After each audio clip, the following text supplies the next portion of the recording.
Hello ছাত্ররা, অনেক অনেক শুভেচ্ছা জানাচ্ছি তোমাদেরকে অনলাইন ক্লাসে। ঈদ ভ্যাকেশনের পরে আবার তোমাদের সঙ্গে ক্লাস করার সুযোগ হয়েছে। যদিও ওয়ান সাইডেড ক্লাস, এটা তোমাদের অনেকেরই এই ক্যাটাগরি ক্লাস নিয়ে অবজেকশন রয়েছে, বাট পরিস্থিতির কারণে অনেক তোমাদের পুরো প্রথম বর্ষ ফার্স্ট ইয়ারটাই আমরা এভাবেই ক্লাস নিয়ে আসছি, আইদার ইউটিউব অথবা লাইভ ক্লাস, এই ফর্মেটেই চলছে ক্লাসগুলো। তো রেসপন্সের ব্যাপারটা যতদূর আমি দেখেছি, ইউটিউবের ক্লাস বলি বা আমি লাইভে ক্লাস তোমাদের করা হয়নি সেভাবে, বাট লাইভেও যে ক্লাসগুলো হচ্ছে রেসপন্স যদি রেশিও কম্পেয়ার করা হয় একই রকমই দেখছি। আবার ইউটিউবে ক্লাসগুলো থাকলে অনেকের জন্য সুবিধা হয় পরবর্তীতে দেখতে খুঁজে পেতে, সে কারণে ইউটিউবটাকে একটু বেশি প্রেফার করছি। তো আশা করছি সবকিছু মিলিয়ে তোমরা ভালো আছো, ঈদটাও বা ভ্যাকেশনটাও সবার ভালো গেছে, এবং সামনে যেহেতু তোমাদের ফার্স্ট ইয়ার ফাইনাল এক্সাম শুরু, কলেজ লাইফের সবচেয়ে বড় এক্সামগুলোর মধ্যে প্রথম যে বড় এক্সামটা সেটা হচ্ছে ফার্স্ট ইয়ার ফাইনাল। অন্যান্য সময় আমরা দেখি যে সেটা ফিজিক্যালি প্রেজেন্ট থেকে পরীক্ষাটা অ্যাটেন্ড করা হয় এবং সিকিউ এমসিকিউ বোধ ফর্মেটেই তোমরা পরীক্ষা অ্যাটেন্ড করার কথা, বাট পরিবর্তিত পরিস্থিতির কারণে যেহেতু আমরা ক্লাসরুমে যেতে পারছি না, সো তোমাদের এক্সামটা গুগল ফর্মেটে এই প্ল্যাটফর্মেই হচ্ছে, এবং সেটা তোমরা জানো অলরেডি গুগল ফর্মে দুটা কুইজেও অ্যাটেন্ড করেছো তোমরা। সো আশা করি তোমাদের এই সিস্টেমে বেগ পেতে হবে না, সিস্টেমটা নিয়ে বেগ পেতে হবে না, যেহেতু অলরেডি এই সিস্টেমে এক্সাম অ্যাটেন্ড করেছো।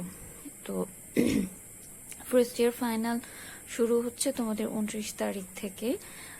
পর্যাপ্ত সময় তো তোমরা হাতে পেয়েছো মাঝখানে নিজেদের প্রিপেয়ার করার জন্য, আরো যে সময়টুকু আছে, আবার প্রত্যেকটা পরীক্ষার মাঝখানে একদিন করে গ্যাপও থাকছে, যেহেতু অনলি এমসিকিউ ফরম্যাটের এক্সাম। তো এটা আমরা ধরে নিতেই পারি সময়টা তোমাদের জন্য পর্যাপ্ত ভালো একটা প্রস্তুতির জন্য। ফিজিক্স নিয়ে কথায় আসি। ফিজিক্সে তোমরা ফার্স্ট পেপারের উপর, অনলি ফার্স্ট পেপারের উপরই এক্সাম দিতে যাচ্ছ, এবং আমি আগেই বলেছি, ভ্যাকেশনের আগেই বলেছি তোমাদেরকে যে ফুল সিলেবাস অর্থাৎ 10টা চ্যাপ্টার রয়েছে ফার্স্ট পেপারে, সেই 10টা চ্যাপ্টারের উপরই তোমাদের এক্সাম দিতে হবে, অর্থাৎ প্রত্যেকটা চ্যাপ্টার থেকেই এমসিকিউ থাকবে। গুগল ফর্মেটে এক্সামটা হচ্ছে 50টা এমসিকিউ থাকবে, তোমরা জানো। এবং এখানে কোনো শর্ট সাজেশনের কোনো স্কোপ নেই, বিকজ এমসিকিউ ফর্মেটে পরীক্ষা দিচ্ছ এবং এমসিকিউর জন্য প্রত্যেকটা চ্যাপ্টারই পড়তে হবে।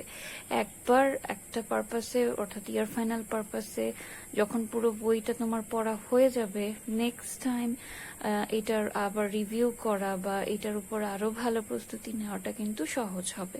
তো সে কারণে শেষের দিকে একটু আমাদের ক্লাসের সংখ্যা বেশি ছিল, এক্সট্রা ক্লাস দিয়েছি আমি সিলেবাস শেষ করার যে একটা টেন্ডেন্সি ছিল সিলেবাসটা যাতে শেষ হয় স্মুথলি, সে কারণে। বাট এমসিকিউ ফর্মেটে যেহেতু এক্সাম, সেহেতু তোমাদের প্রবলেম হওয়ার কথা না। আবার আমি এটাও বলেছিলাম সিকিউটাও একসাথে দেখে রাখবে, প্র্যাকটিস করবে, বিকজ এখন যে সময়টা পাচ্ছ এরকম সময় ফার্স্ট ইয়ার ফাইনাল হয়ে যাওয়ার পরে সেকেন্ড ইয়ার অর্থাৎ সেকেন্ড পেপারে সিলেবাস বেশি, চ্যাপ্টার বেশি, চ্যাপ্টারগুলো বড় বড় চ্যাপ্টার, সেখানে কিন্তু সময় কম পাবে, আরো সময় কম পাবে নিজেদেরকে প্রস্তুত করার। তো ফার্স্ট ইয়ারেই যেন পুরোপুরি শেষ হয় এই ব্যাপারটা প্লিজ তোমরা একটু এনশিওর করবে।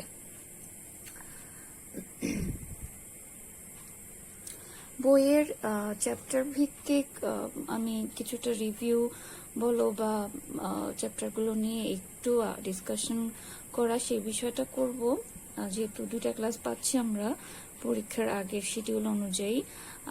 আজকের ক্লাস অর্থাৎ ফার্স্ট ক্লাসে ফার্স্ট হাফ অর্থাৎ প্রথম 5টি চ্যাপ্টার নিয়ে কিছু আলোচনা করব, এবং সেকেন্ড হাফে পরবর্তী 5টি চ্যাপ্টার নিয়ে আলোচনা করার চেষ্টা করব। ফার্স্ট অফ অল, কোন চ্যাপ্টার থেকে কতগুলো এমসিকিউ থাকছে সেগুলোর একটু তোমাদের আইডিয়া দিই। দেন আমরা বইয়ের ডিসকাশনে যাব। তোমাদের 10টা চ্যাপ্টার রয়েছে। প্রথমত রয়েছে ভৌত জগৎ ও পরিমাপ চ্যাপ্টারটা, এখান থেকে 3টা এমসিকিউ থাকবে। Vector chapter, one of the most important chapters, so এখান থেকে 6টি প্রশ্ন থাকবে। গতিবিদ্যা, থার্ড চ্যাপ্টার, এই চ্যাপ্টারটি একটি ছোট অধ্যায়, অনেক বেশি কন্টেন্ট নেই এখানে, 3টি প্রশ্ন থাকবে এখান থেকে। নিউটনিয়ান বলবিদ্যা, এখানেও প্রচুর টপিক রয়েছে, তো এখান থেকে 6টি প্রশ্ন থাকবে। কাজ, শক্তি, ক্ষমতা, এই চ্যাপ্টার থেকে 5টি প্রশ্ন থাকবে। মহাকর্ষ অভিকর্ষ চ্যাপ্টার 6, এখান থেকে 6টি প্রশ্ন থাকবে। পদার্থের গাঠনিক ধর্ম অর্থাৎ চ্যাপ্টার 7, সেখান থেকে 5টি প্রশ্ন থাকবে। চ্যাপ্টার 8 পর্যাবৃত্তিক গতি, সেখান থেকে 5টি প্রশ্ন থাকবে। চ্যাপ্টার 9 তরঙ্গ, সেখান থেকে 5টি প্রশ্ন থাকবে। এবং ফাইনালি চ্যাপ্টার 10 আদর্শ গ্যাস ও গ্যাসের গতিতত্ত্ব, সেখান থেকে 6টি প্রশ্ন মিলিয়ে মোট 50টি এমসিকিউ থাকবে। এটা একটা রাফ আইডিয়া আমি তোমাদের দিলাম যে কিরকম সেট আপ হতে পারে। এর মধ্যে কোনো কোনো চ্যাপ্টারে দুই একটা কম বেশি হতে পারে, যেগুলোতে প্রশ্ন বেশি গেছে, যেমন কোনো চ্যাপ্টারে 6টি প্রশ্ন, কোনো চ্যাপ্টারে 5টি প্রশ্ন বলেছি, সেখানে একটু টুকটাক কম বেশি হতে পারে, বাট মোটামুটি এরকম ফরম্যাটেই তোমাদের এক্সামটা হচ্ছে। আর এবং অবশ্যই খেয়াল রাখবে 50টি এমসিকিউর জন্য তোমরা মাত্র সময় পাবে 40 মিনিট, অর্থাৎ পার এমসিকিউর জন্য, পার প্রশ্নের জন্য 1 মিনিটের চেয়েও কম সময় পাবে। যদিও সময়টা প্রত্যেকটা এমসিকিউতে সমান সময় লাগে না, ম্যাথ টাইপের যে এমসিকিউ সেগুলোতে একটু বেশি সময় লাগে, এবং ম্যাথ ফরম্যাটের এমসিকিউ তো থাকছেই। 10%-এর উপরে কোয়েশ্চেন, কিন্তু 10 থেকে 15% কোয়েশ্চেন তোমাদের ম্যাথের ইতে থাকবে। সো ম্যাথটা অর্থাৎ একটা ভালো রেশিও ম্যাথ থেকে থাকবে, যেহেতু ফিজিক্স এক্সাম এটা, সো সেই হিসেবে ম্যাথগুলো খুব ভালো করে প্র্যাকটিস করতে হবে তোমাদের। ছোট ছোট ম্যাথগুলো রয়েছে, ইকুয়েশনগুলো রয়েছে, সেগুলো ভিত্তিক যে ম্যাথগুলো সেটা কমপ্লিট করতে হবে। এবং অ্যান্সার করার সময় খুব ভালো করে দেখে শুনে অ্যান্সার করবে, যাতে ভুল অপশনে সেটা মার্ক না হয়ে যায়। তো খেয়াল করবে। আরেকটা মোস্ট ইম্পর্টেন্ট থিং হচ্ছে প্রথম দিকে একটু দ্রুত অ্যান্সার করার চেষ্টা করবে, কারণ অ্যান্সার যদি তুমি কোনো অ্যান্সার নিয়ে কনফিউশন থাকে, সেটা পরবর্তীতে চেঞ্জ করতে পারো তুমি সময় হাতে থাকলে, সেটা চেঞ্জ করারও সুযোগ থাকে। কিংবা কোনো কোয়েশ্চেন পারছো না, সেটা স্কিপ করে গিয়ে পরবর্তীতে দেওয়ার সুযোগ থাকে। বাট আমার টাইমের মধ্যে আমি যদি শেষ করতে না পারি, তো সাবমিশনই করতে পারবো না। তো সে কারণে প্রথম দিকে একটু দ্রুত করার চেষ্টা করবে। এবং দ্বিতীয়টি হলো খেয়াল রাখবে যে কোন অপশনটা সঠিক অপশন, সেই অনুযায়ী মার্ক করছো কিনা, সময়ের ব্যাপারটা খুব ভালো করে খেয়াল রাখবে। তোমরা বাসায় ছোট ছোট নিজেরা টেস্ট দিতে পারো, বিভিন্ন বোর্ড কোয়েশ্চেনগুলো রয়েছে, টেস্ট পেপারসগুলো রয়েছে আগের, সেগুলো নিয়ে নিজেরা টাইম বেঁধে যদি ছোট ছোট টেস্ট করো তোমরা নিজেরাই, তাহলে আমার মনে হয় টাইমের মধ্যে কাজগুলো শেষ করার প্র্যাকটিসটা তোমাদের ভালোভাবে হবে। এই হচ্ছে কোয়েশ্চেন নিয়ে, কোয়েশ্চেন ফরম্যাট নিয়ে কথা। আমাদের এক্সাম হবে গুগল ফর্মে, 50টি প্রশ্ন থাকবে, 40 মিনিটের মধ্যে অ্যান্সার করতে হবে। আরেকটা ইম্পর্টেন্ট বিষয় হলো, আগের পরীক্ষাগুলোতে যেহেতু গুগল ফর্ম কনসেপ্টটা তোমাদের কাছে নতুন ছিল, অনেক সময় টাইম বাড়ানো হয়েছে, কিছু বেশি সময় ধরে লিঙ্কটা ওপেন ছিল। বাট এইবার অর্থাৎ ইয়ার ফাইনাল এক্সামে এক্সাক্ট টাইমে লিঙ্ক ওপেন করা হবে। খুব ইমার্জেন্সি কোনো কেস যদি না হয়, এক্সাক্ট টাইমে লিঙ্কটা ওপেন হবে, অর্থাৎ টাইম শুরু হবে এবং এক্সাক্ট টাইমই সেটা অফ হয়ে যাবে, অর্থাৎ after 40 minutes the link will be closed. So সেই বিষয়টা মাথায় রাখবে, এবং ওই উইদিন 40 মিনিটস বা তার 2-1 মিনিট আগেই যাতে তোমাদের এক্সাম শেষ হয়, সেই জন্য তোমরা খুব ভালো করে প্র্যাকটিস করবে। আর ইয়ার ফাইনাল সেহেতু ফেল করলে পরবর্তী ইয়ারে প্রমোশনের কোনো সুযোগ থাকছে না। সো সেটা মাথায় রেখে খুব ভালো একটা প্রস্তুতি নিবে আশা করছি। তোমাদের জন্য শুভকামনা রইল আগাম। এবার অধ্যায় ভিত্তিক কিছু ডিসকাশনে যাই আমরা। প্রথম অধ্যায়টা রয়েছে তোমাদের ভৌত জগৎ ও পরিমাপ। এই অধ্যায়ে মূলত প্রশ্নগুলো এমসিকিউ নিয়ে যেহেতু কথা বলছি, যে বিভিন্ন বিজ্ঞানের অবদান সেগুলো ভিত্তিক প্রশ্নগুলো, তারপরে পরিমাপের ক্ষেত্রে মাত্রা সমীকরণ, কিছু মাত্রা সমীকরণ রয়েছে, কিছু একক রয়েছে, এককের কোন পদ্ধতিতে এককটা কিরকম হয়, বা এককের কনভার্সন এক পদ্ধতি থেকে আরেক পদ্ধতিতে এককগুলো আমরা কিভাবে কনভার্ট করতে পারি, এককের গুণিতক উপগুণিতক, এই চারটা খুব ইম্পর্টেন্ট, এখান থেকে প্রশ্ন থাকে। এছাড়াও যে বিভিন্ন সায়েন্টিস্ট তাদের অবদানের অংশটা রয়েছে বলেছি, সেটা রয়েছে। এছাড়াও চ্যাপ্টারের একেবারে শেষ অংশে পরিমাপের যে ভুল ত্রুটি, এই ত্রুটিগুলো খুবই ইম্পর্ট্যান্ট একটা অংশ। বিভিন্ন ধরনের ত্রুটি, সেই ত্রুটিগুলোর এক্সাম্পল, কোনটা কোন ধরনের ত্রুটি বা ত্রুটির গণনা, সেই গণনা রিলেটেড ছোট ছোট প্রশ্নগুলো, ম্যাথগুলো, সেগুলো খুবই ইম্পর্টেন্ট। অর্থাৎ এই চ্যাপ্টারে গুরুত্বপূর্ণ অংশ বলতে প্রথমত যে এককগুলো, মাত্রাগুলো রয়েছে সেগুলো এক একক থেকে আরেকটা এককে কনভার্ট করার যে সিস্টেমটা, কনভার্সনটা, সেটা। সেকেন্ডলি রয়েছে তোমার বিভিন্ন সায়েন্টিস্টের অবদানগুলো, উল্লেখযোগ্য যে অবদানগুলো রয়েছে সেগুলো, কিংবা এককের ক্ষেত্রে গুণিতক উপগুণিতক যে বিষয়গুলো, ছোট ছোট একক, বড় একক, সেই বিষয়গুলো রয়েছে। আর একেবারে শেষে খুবই ইম্পর্টেন্ট যেটা বলেছি, ত্রুটি, কত ধরনের ত্রুটি হয়, কোন ত্রুটি কোন ক্ষেত্রে পরিলক্ষিত হয়, সেই ত্রুটি রিকভার করতে কি করা যায়, ত্রুটির গণনা কিভাবে করতে পারি আমরা। তো এই জিনিসগুলো ফার্স্ট চ্যাপ্টারের জন্য ইম্পর্টেন্ট।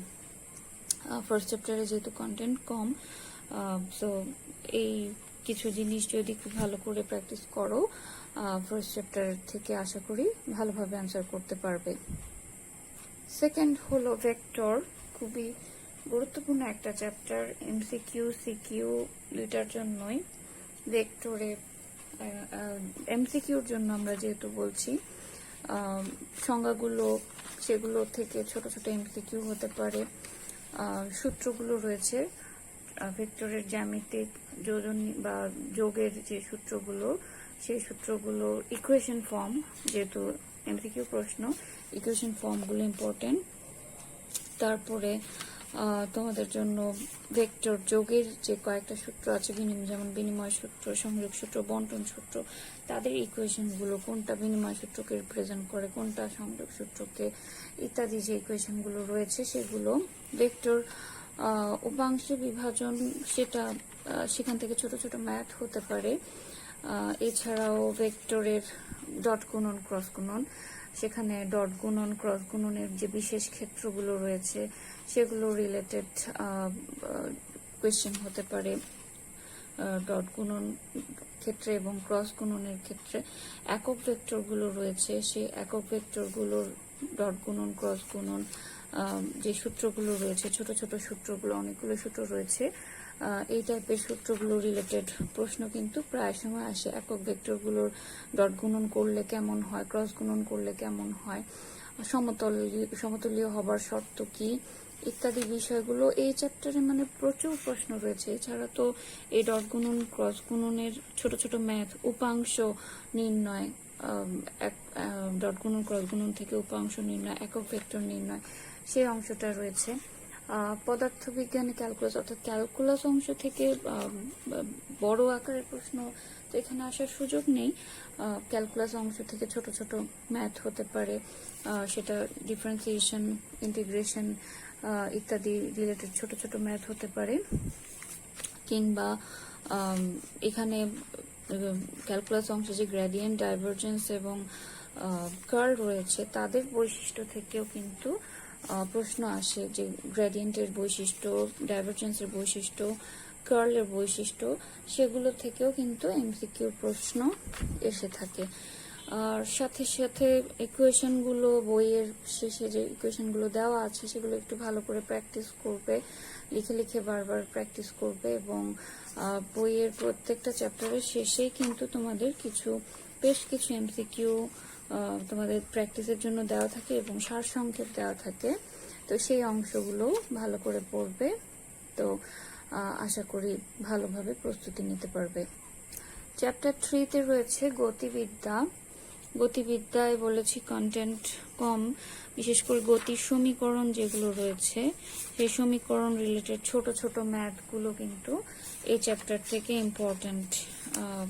গতির সমীকরণ রিলেটেড ম্যাথ এবং গ্রাফ এই চ্যাপ্টারে একটা গুরুত্বপূর্ণ বিষয়। কোন ইকুয়েশনের জন্য গ্রাফ কেমন হতে পারে সেই গ্রাফগুলো প্র্যাকটিস করতে হবে। এমসিকিউর জন্যই গ্রাফ অংশটা তোমাদের ভালোভাবে প্র্যাকটিস করতে হবে। সেকেন্ডলি হলো, প্রথমত বললাম গতির সমীকরণ রিলেটেড ম্যাথগুলো, তারপর বিভিন্ন ধরনের গ্রাফ রয়েছে, সেই গ্রাফগুলো কোন ইকুয়েশনের জন্য কেমন হয় সেই জিনিসটা। এরপরে প্রাস অংশ থেকে প্রাসের বিভিন্ন ইকুয়েশন কিন্তু তোমাদের বইতে রয়েছে। সেই ইকুয়েশন এবং সেই ইকুয়েশন ভিত্তিক যে ম্যাথগুলো রয়েছে, ছোট ছোট ম্যাথগুলো রয়েছে সেগুলো, এবং চ্যাপ্টারের শেষের দিকে পড়ন্ত বস্তুর সূত্র আর যে বৃত্তীয় গতি, এই অংশটা। তো মূলত গতি সমীকরণের ম্যাথ, সেখান থেকে গ্রাফ, তারপরে প্রাসের ছোট ছোট ইকুয়েশন ভিত্তিক ম্যাথগুলো, এগুলো এই চ্যাপ্টারের ইম্পর্টেন্ট কন্টেন্ট। এর পরের চ্যাপ্টার রয়েছে নিউটনিয়ান বলবিদ্যা। এখানে শুরুতেই খুব ইম্পর্টেন্ট একটা টপিক হচ্ছে বলের প্রকারভেদ। যে 4 প্রকার বল রয়েছে, সেই 4 প্রকার বলের কোন বল কোন কণার কারণে কার্যকরী হয়, কোন বলের ব্যবহার আমরা কোথায় পাই, বলের যদি আমরা রেঞ্জ হিসেবে বলি কোন বলের পাল্লা বেশি, কিংবা বলের যদি শক্তি হিসেবে বলি কোন বল কত বেশি শক্তিশালী, ইত্যাদি বিষয়গুলো। অর্থাৎ এই অংশটা খুবই ইম্পর্টেন্ট একটা অংশ। এছাড়াও বিভিন্ন সংজ্ঞাগুলো রয়েছে, সেগুলোর ঘাত বল, বলের ঘাত, এগুলোর ইকুয়েশন, মাত্রা সমীকরণ, একক, এগুলো তো থাকছে পুরো বইয়ে। কিন্তু একক মাত্রা থেকে, অর্থাৎ মাত্রা রিলেটেড প্রশ্ন এবং একক রিলেটেড প্রশ্ন থাকবেই। একটা একক রিলেটেড প্রশ্ন, একটা মাত্রা রিলেটেড প্রশ্ন থেকেই থাকে। তারপরে রয়েছে গতিসূত্রের ব্যবহার থেকে, নিউটনের সূত্রগুলো সম্পর্ক থেকে, রকেটের গতির যে ইকুয়েশনগুলো রয়েছে সেগুলো রিলেটেড ছোট ছোট ম্যাথ রয়েছে, সেগুলো প্র্যাকটিস করতে হবে। নিউটনের গতিসূত্রের সীমাবদ্ধতা আমরা যে ইম্পর্টেন্ট পয়েন্টগুলো পাই সেগুলো এমসিকিউ হিসেবে আসতে পারে। এরপরে তোমাদের ভরবেগের নিত্যতা বা নিউটনের গতিসূত্রের প্রয়োগে আমরা বিশেষ করে লিফটের ক্ষেত্রে প্রতিক্রিয়া যেগুলো পাই, কোন ক্ষেত্রে কিরকম প্রতিক্রিয়া হয়, কখন একজন ব্যক্তি বা বস্তু ওজনহীন হয়, কখন অতি ভারহীনতা প্রত্যক্ষ হয়, কখন সমবেগে ওঠানামা করে লিফট, ইত্যাদি কন্ডিশনগুলো, এগুলো এমসিকিউ হিসেবে আসতে পারে। এবং এখানে প্রচুর পরিমাণ অনেকগুলো সংজ্ঞা রয়েছে, সেগুলোর একক মাত্রা সেটা তো ইম্পর্টেন্ট, আর বলার অপেক্ষা রাখে না কোনটার একক কি, কোনটার মাত্রা কি। ইকুয়েশন বুঝে বুঝে যদি প্র্যাকটিস করো তো সেটা পারবে তোমরা। মুখস্থ করার প্রয়োজন নেই, শুধু ইকুয়েশনটা যদি মনে থাকে কোনটার একক কি, কোনটার মাত্রা কি, ইজিলি বের করতে পারবে। তারপরে একটা গুরুত্বপূর্ণ কন্টেন্ট হলো জড়তার ভ্রামক, চক্রগতির ব্যাসার্ধ। বিশেষ করে জড়তার ভ্রামক থেকে বিভিন্ন কন্ডিশনে আমরা জড়তার ভ্রামক কিরকম হয় সেটা দেখেছি আমরা। তো সেই ছকটা এবং সেখান থেকে জড়তার ভ্রামকের ম্যাথগুলো কিন্তু ইম্পর্টেন্ট। ছোট ছোট ম্যাথগুলো কোন কন্ডিশনে জড়তার ভ্রামক কেমন হবে, এবং সেই অনুযায়ী চক্রগতির ব্যাসার্ধ কিন্তু আমরা বের করে নিতে পারি। চক্রগতির ব্যাসার্ধ আলাদা ইকুয়েশন মুখস্থ করার প্রয়োজন নেই, কারণ চক্রগতির ব্যাসার্ধের ইকুয়েশনটা জড়তার ভ্রামকের সাথে রিলেটেড। চক্রগতির ব্যাসার্ধ কে সমান √I/m, যেখানে আই হচ্ছে জড়তার ভ্রামক। সো জড়তার ভ্রামক জানলে আমরা চক্রগতির ব্যাসার্ধ বের করে নিতেই পারবো। জড়তার ভ্রামকটা খুব ভালো করে পড়বে, কোথায় কিরকম হয় জড়তার ভ্রামক। আর ব্যাংকিং কোণ অর্থাৎ কেন্দ্রমুখী বলের ব্যবহারে যে ব্যাংকিং কোণ রয়েছে, ব্যাংকিং কোণগুলোর শর্ত এবং ব্যাংকিং কোণ রিলেটেড ম্যাথের কথা বারবার বলছি কেন, ফিজিক্স কোয়েশ্চেন যেহেতু ম্যাথ থাকবে, এটা খুবই স্বাভাবিক ব্যাপার। শেষের দিকে সংঘর্ষ, স্থিতিস্থাপক এবং অস্থিতিস্থাপক সংঘর্ষের কন্ডিশনগুলো, ছোট ছোট ম্যাথগুলো কখন স্থিতিস্থাপক হয় কখন অস্থিতিস্থাপক হয়, তো এই ব্যাপারগুলো তোমাদের একটু প্র্যাকটিস রাখতে হবে। চ্যাপ্টার 5 এ রয়েছে কাজ, শক্তি, ক্ষমতা, এবং এই চ্যাপ্টার থেকে কাজের ক্ষেত্রে যদি বলি, কাজের প্রকারভেদ, বিভিন্ন ধরনের কাজ রয়েছে, পজিটিভ, নেগেটিভ, জিরো ওয়ার্ক, শূন্য কাজ বা জিরো ওয়ার্কের শর্তগুলো কি কি সেগুলো এমসিকিউ হতে পারে। বিভিন্ন ধরনের বল দ্বারা কাজ, পরিবর্তনশীল বল দ্বারা কাজ যদি হয় সেক্ষেত্রে স্থিতিস্থাপক বল দ্বারা কাজ, স্প্রিং বল দ্বারা কাজ, অভিকর্ষীয় বল দ্বারা কাজ, কোন ক্ষেত্রে ইকুয়েশনটা কেমন হয়, ইত্যাদি জিনিসগুলো রয়েছে। তো এগুলো থেকে ছোট ছোট ম্যাথ হতে পারে। শক্তির বেলায় গতিশক্তি, স্থিতিশক্তি, গতিশক্তির যেহেতু কোনো ফরম্যাট নাই, একটাই ফরম্যাট, প্রকারভেদ নাই, গতিশক্তির ক্ষেত্রে অনেক সময় গতিশক্তি আর ভরবেগের সম্পর্ক, সেখান থেকে ম্যাথ আসে। স্থিতিশক্তিতে যেহেতু প্রকারভেদ রয়েছে, কোন ক্ষেত্রে কোন ধরনের স্থিতিশক্তি আমরা দেখতে পাই, 3 ধরনের প্রকার রয়েছে স্থিতিশক্তির কিছু ম্যাথ রয়েছে, সেই ম্যাথগুলো তোমরা প্র্যাকটিস করবে, একটু ছোট ছোট ম্যাথ রয়েছে সেগুলো প্র্যাকটিস করবে। এবং পরের দিকে তোমাদের যে সংরক্ষণশীল বল এবং অসংরক্ষণশীল বল একেবারে শেষে অবশ্য সেটা, তার আগে ক্ষমতা রয়েছে, ক্ষমতার একক, ক্ষমতা বল বেগের সম্পর্কটা কেমন হয়, ক্ষমতার বিভিন্ন এককগুলো আমরা কিরকম পাই। আবার এই ক্ষমতা রিলেটেড ম্যাথও কিন্তু রয়েছে, তোমরা করেছো, প্র্যাকটিস করেছো, বিশেষ করে কুয়ার গভীরতা নির্ণয় বা সময় নির্ণয় ইত্যাদি ইত্যাদি ম্যাথগুলো, বা ক্ষমতা নির্ণয়, কর্মদক্ষতা নির্ণয়, সেখান থেকে ছোট ছোট ম্যাথগুলো প্র্যাকটিস করবে। এবং সংরক্ষণশীল অসংরক্ষণশীল বলের শর্তগুলো বা উদাহরণগুলো, কোনটা সংরক্ষণশীল বল কোনটা অসংরক্ষণশীল বল, সেই জিনিসগুলো এমসিকিউর জন্য দেখতে হবে। মোট কথা এমসিকিউ যেহেতু পরীক্ষা, সিকিউ প্রশ্নে আমরা ইম্পর্টেন্ট টপিক ধরে ধরে প্রিপারেশন নিতে পারি যে এই টপিক থেকে আমি প্র্যাকটিস করলাম, বাট এমসিকিউ পরীক্ষা যখন হয় তখন কিন্তু আমাকে পুরো বইটার উপরই প্রিপারেশন রাখতে হয়। তো সে কারণে বইটা আগে খুব ভালো করে পড়বে, ইনফরমেশনগুলো ভালো করে বোঝার চেষ্টা করবে। সেকেন্ডলি বইয়ের যে সারসংক্ষেপ আছে সেগুলো পড়বে বললাম।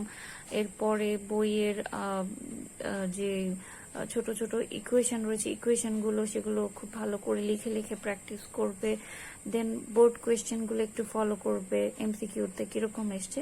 আমি এমসিকিউ তোমাদের আলাদাভাবে প্র্যাকটিস করে দেখাচ্ছি না, বিকজ অলরেডি এমসিকিউর শুধু এমসিকিউ ফর্মেটেই তোমরা 2টা এক্সাম দিয়েছো গুগল ফর্মে। তো এই চ্যাপ্টারগুলো থেকে এমসিকিউ কিরকম হতে পারে সেই আইডিয়া তোমাদের অলরেডি হয়ে গেছে, এখন শুধু তোমাদের প্র্যাকটিস বাকি। তো আজকে এই 5টা চ্যাপ্টার নিয়ে মোটামুটি ডিসকাস করার চেষ্টা করলাম। পরবর্তী ক্লাসে আর বাকি যে চ্যাপ্টার রয়েছে, 5টা চ্যাপ্টার রয়েছে, সেগুলো নিয়ে একটু আলোচনা করব। এবং বিশেষ কোনো বিষয় বা কোনো পার্ট সম্পর্কে তোমাদের যদি কোনো জিজ্ঞাসা থাকে, তোমরা এই ক্লাসেরই কমেন্ট সেকশনে কাইন্ডলি জানাবে, এবং সেটা খুব দ্রুত জানাবে যাতে পরবর্তী ক্লাসের আগেই আমি সেটা নোটিস করে তোমাদেরকে সমাধান দিতে পারি বা গাইডলাইন দিতে পারি। তো তোমাদের জন্য আবারও শুভকামনা রইল, ভালো করে প্রস্তুতি নাও, যে ইয়ার ফাইনাল এক্সামটা খুব ভালো করে হয় এবং নিজের উপর কনফিডেন্ট রেখে পরীক্ষা দিতে বসবে। আশা করছি তোমাদেরকে আমরা বিশ্বাস করি, তোমাদের অনেস্টির উপর আমাদের ভরসা রয়েছে যে প্রত্যেকে নিজের পরীক্ষা নিজে দিয়ে নিজেকে জাজ করার চেষ্টা করবে যে আমি কতটুকু প্রস্তুত পরবর্তী ইয়ারে যাওয়ার জন্য। তো ভালো থেকো সবাই, পরের ক্লাসে আবার কথা হবে। ধন্যবাদ তোমাদেরকে।